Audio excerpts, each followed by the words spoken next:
거주지에서 무단 외출한 혐의 등으로 재판에 넘겨진 조두순에게 법원이 징역 8개월을 선고하고 치료 감호를 명령했습니다. 조 씨는 지난해 3월 말부터 6월 초까지 외출 제한 명령을 어긴 채 경기도 안산 거주지를 무단 이탈하고 전자발찌를 훼손한 혐의로 재판에 넘겨졌습니다.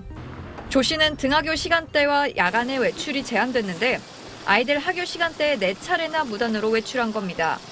검찰은 지난달 결심 공판에서 조 씨가 지역사회에 극심한 불안감을 안겼고 재범 위험이 있다며 징역 2년을 구형했습니다.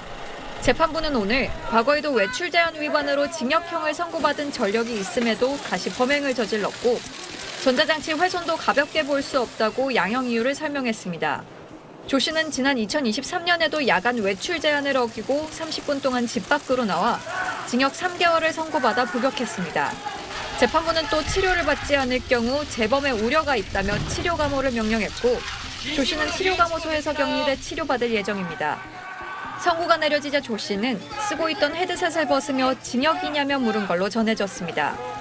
조 씨는 지난 2008년 경기 안산의 한 교회 앞에서 초등학생을 납치한 후 성폭행해 12년간 복역하고 2020년 출소했고 지난달 12일 출소 후 5년간 유지되는 거주지 주소 등 신상 정보 공개도 종료된 상태였습니다. SBS 동은영입니다. 조두순은 올해 3월 말부터 6월 초까지 외출 제한 명령을 어기고 경기 안산시 거주지를 무단 이탈한 혐의로 재판을 받아왔습니다. 등하교 시간대와 야간에 외출이 제한됐는데 아이들 하교 시간대에 4차례나 무단으로 외출한 겁니다. 조 씨는 재작년 12월에도 야간 외출 금지 명령을 위반해 징역 3개월을 선고받고 복역했습니다. 오늘 결심 공판에서 검찰은 징역 2년을 구형하면서 위반 사항으로 기소돼 재판받을 예정인 상황에서도 재차 위반에 죄질이 불량하다며 구형 이유를 밝혔습니다. 앞서 조 씨는 지난 2008년 12월 경기 안산의 한 교회 앞에서 초등학생을 납치해 성폭행하고 중상을 입혀 12년을 교도소에 복역했습니다. 2020년 12월 조 씨 출소를 전후로 주거지인 안산 등에서 시민들의 불안이 커졌는데 재작년 야간 외출 금지 명령을 어긴 사실이 드러나자 불안감은 공분으로 바뀌었습니다. 엄청 불안했죠. 처음 나왔을 때 여기 이사가서 엄청 많고 애들 엄마도 다 뺐어도 여기 그 전부 논지로 다녀 진짜 외출 안 해요. 이달 12일에는 출소 후 5년간 유지되는 거주지 주소 등 신상 정보 공개가 종료되면서 또 한 차례 우려를 낳았습니다. 조 씨는 오늘 최후 진술에서 참회하면서 열심히 반성하면서 살겠다고 했는데 뒷짐을 진 채 말한 걸로 알려졌습니다. 검찰은 재판부에 조 씨의 인지장애 증상이 악화해 재범 위험성도 크다며 약물 치료 등을 위한 치료 감호도 선고해달라고 요청했습니다. 선고 재판은 다음 달 28일 오전 10시에 열릴 예정입니다. SBS 김민준입니다.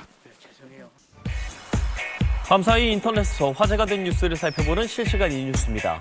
아동 성범죄자 조두순에 대한 신상정보 공개가 종료되었다는 기사입니다.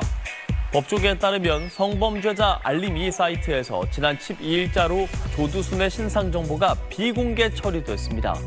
법원이 내린 5년간의 신상정보 공개 명령 기간이 끝났기 때문입니다. 자, 이에 따라 조두순의 사진과 거주지 등을 더는 열람할 수 없게 됐습니다. 이에 학부모들 사이에서는 조두순이 인근으로 이사를 해도 알 수 없게 되는 것 아니냐는 우려가 나오고 있습니다. 자, 그렇지만요, 신상정보 공개가 종료됐다고 해서 관리가 끝나는 건 아닙니다. 조두순은 여전히 전자발찌 부착 대상자고요. 전담 보호관찰관의 1:1 감시도 유지됩니다. 다만 조두순이 끊임없이 규정을 위반하며 불안한 행보를 보이고 있잖아요. 보호관찰 기간 동안 확인된 무단 이탈만 6차례입니다.